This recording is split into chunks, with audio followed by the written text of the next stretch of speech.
तर नमस्कार मंडळी, मिनी ब्लॉग मध्ये आपलं स्वागत. तर मित्रांनो, एक मुजा भेटला, त्याला घेतला गाडी आणि तसंच निघालो मी कारखान्यावर पोचलो. तर गर्वीतचा होता बड्डे, गर्वीतने आणला मला केक. तसं गेलो हेमनकडे. तर हेमनने काय करायचं घेतला होता, टमाट्याची चटणी. त्याला दुसरा काही जमतच नाही, दुसरा काही येत नाही त्याला, फक्त एक चटणी. त्यानंतर आम्ही निघालो. मला पाहिजे होती कोंबरी गावसाला गेलो तर समोरून आली म्हस. बा म्हशीला बघताच हैराण झालो आम्ही. म्हस आमच्यावर रोखायला लागली.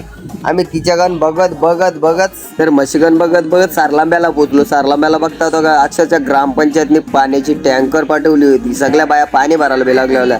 तसाच निघालो, मस्त चहा टपरीवर आलो, मस्त चहा घेतला आणि निघालो पुन्हा कोंबडा कापायला. कोंबडा गेलो, कोंबडा कापला.